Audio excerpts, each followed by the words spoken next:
Tempat yang ketiga ini di kubur Tok Pasai. Kubur Tok Pasai. Kubur yang mula-mula raja tu meluk agama Islam.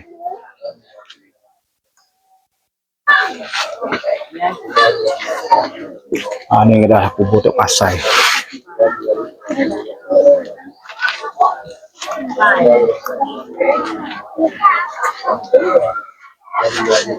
Kita mau tempat yang ketiga dah ini. Tadi kubur Tok Langgar, ini kubur Tok Pasai sebagai tempat yang ketiga. Ada kubur dia.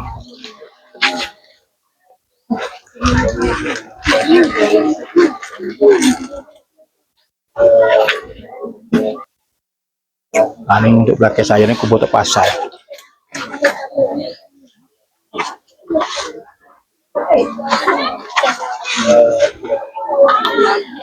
Tadi ternyata jarah ekah daripada riwayat jarah. Jarah ekah kubur Tok Pasai gapo dia. Tadi dah terima insya-Allah. Dia tu Tok Pasai.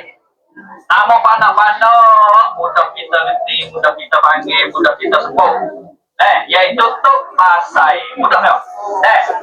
Panggil dia tu Syekh Muhammad Said Al-Basisa Al-Yamani. Panggil dia.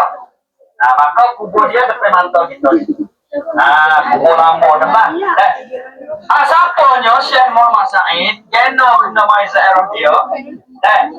Jadi ziarah kubur Syekh Muhammad Said ni ataupun ziarah kubur Tok Pasai ni, kalau ingin bapa rumah kita ni buh dalam hukum. Buh dalam hukum. Iaitu bapa rumah kita yang kata wajib pada adat kita yang tani ni kena mai ziarah dia. Wajib pada adat tu. Bukan pada hukum syarak. Pada hukum syarak siap atau apa lagi untuk anak ni. Ini hukum adat. Hukum adat so dia sangat besar dengan kita. Kalau bahasa siaga pungkun. Jasa lah, jasa. Jadi Syekh Said ni, Tok Pasai ni jasa besar dengan negeri Taning. Iaitu dia ni adalah salah seorang alim ulama. Alim ulama mari di Yamen. Asal daripada Yamen. Yamen ni Yaman. Yemen. Di Hadraul Maut. Satu negeri Arab di tepi pantai.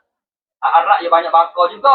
Arab pada bahasa Arab Mekah, Arab Rom, ada Arab banyak parti. Tapi mak mari di tani kita ni Arab Yamen. Pak bakal titih bagi keturunan